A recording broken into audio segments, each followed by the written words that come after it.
Canada பயணத்திலே இலங்கையர்கள் சிக்கி இருக்கிறார்கள். அவர்கள் தொடர்பிலே மிக முக்கியமான ஒரு நடவடிக்கை மேற்கொள்ளப்பட இருப்பதாக அறிவிக்கப்பட்டிருக்கிறது. விசாவிற்காக காத்திருக்கக்கூடிய அகதிகள் இப்போது அவதிப்படக்கூடிய ஒரு சம்பவமும் பதிவாகி இருக்கிறது. இந்த விஷயங்கள் சம்பந்தமாகத்தான் இந்த காணொளி இன்றைய நாளிலே பேசப் போகிறது. வழமையாக ஒவ்வொரு காணொளியிலும் கொண்டு வரக்கூடிய 24 வயதான ஜேனிசனுடைய அந்த மருத்துவ சிகிச்சைக்கான தேவையாக இருக்கக்கூடிய நிதி முழுமையாக கிடைக்கப்பெற்றிருப்பதாக அவருடைய சகோதரி மூலமாக அறிவிக்கப்பட்டிருக்கிறது. அவருடைய தொடர்பு விளக்கம் அவருடைய வங்கி கணக்கு மூலமாகத்தான் இந்த நிதி திரட்டல் மேற்கொள்ளப்பட்டிருந்தது. நாங்களும் அந்த விஷயத்தை கொண்டு வருகிற போது நிறைய பேர் உங்களுடைய பங்குகளை செலுத்தியிருந்தீர்கள். எல்லோருக்குமே மனப்பூர்வமான நன்றிகள். இனி அந்த பணத்தேவை இல்லை என்ற அடிப்படையில் நிதி சேகரிப்பு நடவடிக்கை நிறுத்தப்படுகிற போது தொடர்ந்து இறைவனிடத்திலே பிரார்த்திக்க வேண்டிய தேவை இருக்கிறது. அந்த சத்திர சிகிச்சை வெற்றிகரமாக நிறைவடைந்து மீள அவன் திரும்பக்கூடிய அந்த விஷயத்துக்காக. சரி, நாங்கள் விடயத்துக்கு வருவோம். குறிப்பாக இந்த ஆரம்பத்திலே சொல்றக்கூடிய விஷயம்தான், இந்த பயணிக்கக்கூடியவர்கள் பல்வேறு நாடுகளிலே பயணிக்கிறார்கள், பல்வேறுபட்ட நடவடிக்கைகளே மோசமான முறையில் ஈடுபடுகிறார்கள் என்ற விஷயம். அதிலும் குறிப்பாக இப்படி பயணத்தில் ஈடுபடக்கூடிய வழியிலே கனடாவுக்கு செல்ல முயற்சிக்கக்கூடிய குறிப்பிட்ட அளவானவர்கள் கைது செய்யப்பட்டிருக்கிறார்கள். அவர்கள் தொடர்பிலே நடவடிக்கை ஒன்றும் மேற்கொள்ளப்பட்டிருப்பதாக இப்போதைக்கு சொல்லப்படுகிறது. கனடாவிற்கு செல்வதற்காக பயணம் மேற்கொண்டிருக்கக்கூடியவர்கள், அதிலும் குறிப்பாக பிரிட்டனிலே சிக்கிறக்கூடிய ஸ்ரீலங்காவினுடைய சிறுவர்கள் தொடர்பிலே மிக முக்கியமான தீர்மானம் ஒன்று இப்போதைக்கு மேற்கொள்ளப்பட்டிருப்பதாக சர்வதேச ஊடகங்கள் செய்தி வெளியிட்டிருக்கிறது. குறிப்பாக இந்த நடவடிக்கையில் பிரிட்டனில் சிக்கிடக்கூடிய ஸ்ரீலங்காவை சேர்ந்திருக்கக்கூடிய சிறுவர்கள் தொடர்பில் அந்த நாட்டினுடைய உயர் நீதிமன்றம் அதிரடியான முடிவொன்றை இப்போதைக்கு வெளியிட்டிருக்கிறது. 2021 ஆண்டில் இந்த சம்பவம் இடம்பெற்றது. அந்த ஆண்டு முதல் பிரிட்டனுடைய டியாகோ காசியாவில் சிக்கொண்டிருக்கக்கூடிய 5 இலங்கை தமிழ் சிறுவர்களும் பிரிட்டனில் இருக்கக்கூடிய சிறுவர்கள் போல தீமையிலிருந்து பாதுகாக்கப்பட வேண்டியவர்கள் அப்படின்னு சொல்லி பிரிட்டனுடைய உயர்நீதிமன்றம் இப்போதைக்கு உத்தரவிட்டிருக்கிறது. இந்த உத்தரவு பிரிட்டிஷ் இந்து சமுத்திர பிரதேசத்தினுடைய உச்ச நீதிமன்றத்தினுடைய தீர்ப்பாக அமையும் என்ற விடயத்தையும் அவர்கள் குறிப்பிட்டிருக்கிறார்கள். ஆகவே மிக நீண்ட காலமாக இந்த விடயம் தொடர்பிலே பேசப்பட்டுக் கொண்டிருக்கிற போது அந்த சிறுவர்களுக்கு அல்லது அவர்களுடைய நலன்கள் தொடர்பிலே அவர்கள் இருக்கக்கூடிய சிக்கல் நிலைமை தொடர்பிலே ஓரளவுக்கு திருப்திகரமான முடிவொன்று இப்போதைக்கு கிடைத்திருப்பதாகத்தான் நிறைய பேர் சொல்கிறார்கள். இந்த தீவில் சிக்கு இருக்கக்கூடிய ஸ்ரீலங்காவினுடைய தமிழர்கள் மற்றும் சிறுவர்களுக்கு சார்பாக இந்த நீதிமன்ற தீர்ப்பு கிடைத்திருப்பது குறித்து பலர் தங்களுடைய மகிழ்ச்சிகளை வெளிப்படுத்துகிறார்கள். அவர்களுக்கு ஒரு சரியான நீதி கிடைத்திருக்கிறது, இவ்வளவு ஆண்டுகள் காத்திருந்தாலும் கூட சரியான முறையில் இந்த விஷயங்கள் அணுகப்பட்டிருக்கிறது அப்படின்ற மாதிரி சொல்லப்பட்டிருக்கிறது. பிரிட்டனை பொறுத்தவரையில் சிறுவர் சட்டத்தினுடைய அடிப்படையில் முக்கிய பாதுகாப்பு பிரிவுகளுடைய ஏற்பாடுகள் இந்த தீவில் சிக்கப்பட்டிருக்கக்கூடிய ஸ்ரீலங்கா தமிழ் சிறுவர்களுக்கும் பொருத்தமானது. அவர்களுக்குரிய அடிப்படை உரிமை முறைகள் சார்ந்திருக்கக்கூடிய விஷயங்களில் அவையெல்லாம் பாதுகாக்கப்பட வேண்டும். பிரிட்டனில் எப்படி ஒரு சிறுவர் இருக்கிறாரோ அதே மாதிரி இந்த சிறுவர்களும் இருப்பதற்கு தகுதியுடையவர்கள், அதுக்கு தேவையான நடவடிக்கை எடுக்கப்பட வேண்டும் அப்படின்ற மாதிரி இப்போதைக்கு சொல்லப்பட்டிருக்கிறது. திருப்திகரமான விஷயமாக இருக்கிறது. இவர் முதல்ல இவைக்கு இது பொருந்தாது அப்படின்ற மாதிரி இருந்தாலும் கூட அந்த தீவினுடைய ஆணையாளர் அந்த ஆணையாளர் சார்பில் நீதிமன்றத்தில் முன்னிலையாக இருக்கக்கூடிய சட்டத்தரணிகள் சொல்லியிருந்தாங்க, இவங்க அகதியாக வந்தவங்க, இப்போ தங்கி இருக்கிறாங்க, இவர்கள் தடுத்து வைக்கப்பட்டிருக்கிறார்கள், ஆகவே இங்கே இருக்கக்கூடிய சிறுவர்களுக்கு இருக்கக்கூடிய உரிமை அவர்களுக்கு கிடையாது அப்படின்னு சொல்லி அவர் சார்பாக ஆஜராக இருக்கக்கூடிய சட்டத்தரணிகள் வாதங்களை முன்வைத்திருந்தாலும் கூட நீதிபதி அந்த விஷயங்களை நிராகரித்தார். கிடையாது, அவர்கள் இந்த தீவில் தடுத்து வைக்கப்பட்டிருந்தாலும் அகதிகளாக வந்திருந்தாலும் கூட அவர்கள் இங்கிருக்கக்கூடிய சிறுவர்களைப் போல சகல உரித்துகளையும் அனுபவிக்க தகுதியுடையவர்கள் அப்படின்னு சொல்லப்பட்டிருக்கிறது. விசேடமான உள்ளூர் சட்டம் இல்லாத ஒரு காரணத்தினால பிரிட்டனுடைய சட்டம் செல்லுபடியாகும் அப்படின்னு சொல்லி அவர்கள் சொல்லியிருக்கிறார்கள்.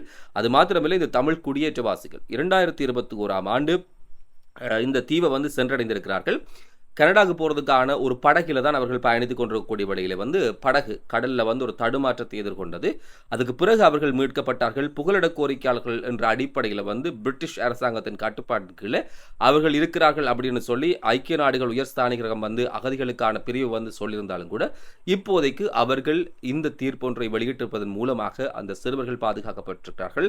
அப்படி போயிருக்கக்கூடிய அந்த தீவிலே தடுத்து வைக்கப்பட்டிருக்கக்கூடிய ஏனவர்களுக்கும் சரியான ஒரு விஷயம் கிடைக்க வேண்டும் அப்படி என்பது நிறைய பேருடைய எதிர்பார்ப்பு இருக்கிறது. மறுபக்கமாக பார்த்தா ஆரம்பத்திலே சொல்லிதான் இந்த விசா கிடைப்பதற்கு அல்லது விசா தொடர்பில் ஒரு அவதி நிலை ஒன்று ஏற்பட்டிருப்பதாக சில தகவல்கள் குறிப்பிடுகிறது. குறிப்பாக இந்த கனடாவுக்கு வர்றதுக்கான வர விரும்பக்கூடிய காசாவில் இருக்கக்கூடிய தங்கள் உறவுகளுக்குரிய விசா தொடர்பில் தான் இந்த அவதி நிலை ஒன்று இப்போதைக்கு பதிவு செய்யப்பட்டிருக்கிறது. அப்படி அவர்கள் வர்றதுக்கு தாமதிக்கப்பட்டால் அவர்களுடைய உயிர்கள் அல்லது அவர்கள் உயிரிழந்து விடக்கூடும் அப்படி என்ற ஒரு அச்ச நிலையும் இந்த உறவினர்கள் மத்தியிலே இப்போதைக்கு இருப்பதாக சுட்டிக்காட்டப்பட்டிருக்கிறது. அவர்களுக்கு மேலும் காலதாமதத்தை ஏற்படுத்தாதீர்கள்.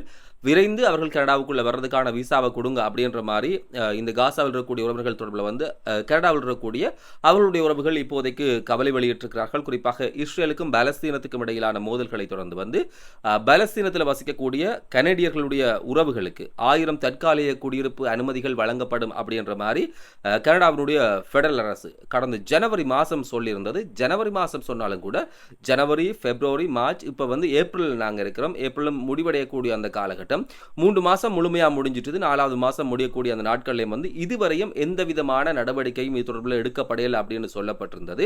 ஆகவே இது ஒரு மோசமான விளைவாக இருக்கிறது. ஆகவே பலஸ்தீனத்திலிருந்து கனடாவுடைய ஒரு உறவினர் கூட இப்போது வரை கனடாவுக்கு அழைத்து வரப்படவில்லை. 1000 பேருக்கு இங்கே வந்து அனுமதி கொடுப்பீங்கன்னு சொன்னீங்க, ஆனால் வந்து யாருமே இங்கே அழைத்து வரப்படையலை அப்படின்றதான் இந்த அவதிப்படுவர்களுடைய பக்கம் இருக்கக்கூடிய விஷயமாக இருக்கிறது.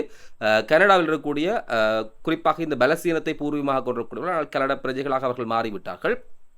அவர்கள்தான் இந்த விடயம் தொடர்பில் இப்போது அதிகமான கரிசனை செலுத்த ஆரம்பித்திருக்கிறார்கள். இந்த திட்டத்துக்கு கீழே கனடா வரக்கூடிய ஆக்கள் அல்லது வர விரும்பக்கூடிய ஆக்கள் நிறைய பேர் விண்ணப்பித்திருந்தார்கள். அதில் வந்து குறிப்பிட்ட அளவானவர்கள் விண்ணப்பித்திருக்கக்கூடியவர்களே குறிப்பிட்ட அளவானாக்கள் இறந்துட்டன. யுத்தம் காரணமாகவும் வேறு நடவடிக்கையாளர்கள் இறந்திருக்கலாம் என்று சொல்லப்படுகிறது. எப்படி அவை உயிரிழந்துச்சினம் அப்படின்றத வந்து கண்டுபிடிக்க மருத்துவ வசதிகள் இல்லாத நிலையில் வந்து சில பேர் தாக்குதலில் உயிரிழந்திருக்கிறார்கள். சாட்சியங்கள் இருப்பதாக சொல்லப்படுகிறது. உயிரிழந்தவர்களுடைய பிள்ளைகள் பயத்தோடு தனிமையாக கனடாவிலிருந்து பதில் வருமா என்று சொல்லி அந்த தேசத்தில் இருந்து காத்து கொண்டிருப்பதாக வந்து சமூக வலைத்தளம் எல்லாம் செய்தி பதிவாகி கொண்டிருக்கிறது. மறுபக்கமா பார்த்தா அதிகரித்திருக்கக்கூடிய வெவ்வேறு நாடுகளைச் சேர்ந்தவர்கள் நிறைய பேர் இங்க வர்றாங்க. அப்படி வரைக்கும் இந்த அறிவிப்பை விட்டுட்டு அந்த அறிவிப்புக்கு ஏற்ற மாதிரி அவர்களை உள்ளிருக்காத ஒரு விஷயம் தொடர்பில் வந்து நிறைய விமர்சனங்கள் முன்வைக்கப்பட்டு கொண்டிருக்கிறது என்பது முக்கியமான விடயமாக இருக்கு. இது அங்க போகக்கூடிய அல்லது போக எதிர்பார்த்திருக்கக்கூடிய ஆக்களுக்கு இருக்கக்கூடிய பிரச்சனை. போய் அங்கேயே வாழ்ந்து கொண்டிருக்கக்கூடிய அல்லது அங்கேயே பிறந்து வளர்ந்து வாழ்ந்து கொண்டிருக்கக்கூடிய ஆக்களுக்கும் நிறைய விதமான சிக்கல் நிலைமைகள் இருக்குது. குறிப்பா வந்து இந்த உதவி ஆசிரியர்கள் சின்ன பிள்ளையை படிப்பு தானே அவர்கள் வந்து தங்களுக்குரிய சம்பள அதிகரிப்புக்காக அதிலும் குறிப்பாக வந்து இந்த ஒன்டாரியோவில் வந்து இந்த விஷயங்கள்ல அல்லது இவ்வாறான செயற்பாடுகளில் கல்வி செயற்பாடுகளில் ஈடுபடக்கூடியவர்கள் வந்து தங்களுக்கு சம்பளம் அதிகரிக்கப்படுமா அப்படின்ற தொடர்பில் வந்து இப்போது அதிகமான எதிர்பார்ப்போடு காத்திருப்பதாக சொல்லப்பட்டிருக்கிறது. ஒன்டாரியோவில் வந்து பதிவு செய்யப்பட்டிருக்கக்கூடிய சின்ன பிள்ளைகளுக்கான உதவி ஆசிரியர்களாக பணிபுரியக்கூடியவர்கள் இந்த சம்பள அதிகரிப்புக்காக காத்திருக்கிறார்கள் அப்படின்ற விடயம் சொல்லப்பட்டிருக்கிறது. மாகாண அரசாங்கம் என்ன சொல்லிக்கொண்டு சொன்னா உங்களுக்கு எல்லாம் சம்பளம் கூட்டுவோம், அதிகரிச்சிடக்கூடிய சம்பள தொகை உங்களுக்கு கிடைக்கும் அப்படின்ற மாதிரி சொல்லியிருந்தாலும் கூட இன்னும் அது அவர்களுக்கு கிடைக்கவில்லை. வாக்குறுதி அளித்ததனுடைய அடிப்படையில் அது கிடைக்கணும் அப்படின்னு சொல்லி அவர்கள் காத்திருக்கிறார்கள். சம்பள அதிகரிப்பு தொடர்பிலே சாதகமான இந்த சமீட்சைகள் கூட காட்டப்படாத நிலையில் தான் இந்த விஷயம் சொல்லப்பட்டிருக்கிறது. போன 2023 ஆண்டு நவம்பர் மாதம் இருக்கக்கூடிய அந்த திகதிகளில் தான் அந்த அரசு சொல்லியிருந்தது உங்களுக்கு எல்லாம் சம்பளம் கூட்டி தரலாம் அப்படின்னு சொல்லி இது முதல் அந்த விசா 1000 விசா தருவோம்னு சொல்லி ஜனவரியில் சொன்ன மாதிரி தான் அது போல காலம் ஈடுபட்டு கொண்டே போகிறதான் அவர்களுக்கான அந்த சம்பள அதிகரிப்பு என்பது கிடைக்கவில்லை என்று சொல்லப்பட்டிருக்கிறது. இதன் அடிப்படையில் வந்து மணித்தியாலம் ஒன்றுக்கான சம்பளம் சுமார் $23.86 உயர்த்துவதற்கு அந்த தொகை வந்து அவ்வளவாக இருக்கிறதுக்கு மாற்றப்படும் அப்படின்ற மாதிரி சொல்லப்பட்டிருந்தாலும் கூட இதுவரையும் தங்களுக்கு வாக்குறுதி அளித்ததனுடைய அடிப்படையிலே சம்பளங்கள் அதிகரிக்கப்படவில்லை அப்படின்னு சொல்லி ஆசிரியர் உதவியாளர்கள் இப்போதைக்கு அதிருப்தியை வெளியிட்டிருக்கிறார்கள். முக்கியமான சில விஷயங்கள் தொடர்பிலே அதிலும் குறிப்பாக கனடா தொடர்பிலே பல்வேறுபட்ட விடயங்கள் வெளியாகிற போது அது சம்பந்தமாக பேசுகிறோம். மறுபக்கமாக பார்த்தால் பிரான்ஸ் ஒலிம்பிக்கு இன்னும் 100க்கும் குறைவான நாட்கள் தான் இருக்கிறது. அதற்கு பரபரப்பாக தயாராகி கொண்டிருக்கிறார்கள். எந்த விடயம் இந்த நாட்டினுடைய விடயம் உங்களுக்கு தேவை என்பதை கீழே வந்து கருத்து பட்டியலை பதிவிட்டு அது சார்ந்தக்கூடிய விஷயங்களை கொண்டு வருவதற்கும் நாங்கள் தயாராக இருக்கிறோம். இப்ப காணொலிக்கு வந்திருக்கிறார்கள். மறக்காம சேனலை சப்ஸ்கிரைப் செய்து வைங்க. அருகில் இருக்கக்கூடிய பெல் ஐக்கனை கிளிக் செய்யுங்க. அப்பதான் பதிவிடக்கூடிய இது போன்ற வித்தியாசமான விஷயங்கள்லாம் உங்களுக்கு கிடைக்கக்கூடியதாக இருக்கும். காணொலி தொடர்பிலே சொல்லப்பட்டிருக்கக்கூடிய விஷயங்கள் தொடர்பிலே கருத்துக்களை பதிவிடுங்கள். முழுமையாக இந்த காணொலியை பார்த்த எல்லோருக்கும் நன்றியை சொல்றோம். இன்னும் ஒரு காணொலியில் சந்திக்கலாம். அதுவரை விடைபெறுகிறேன். வணக்கம்.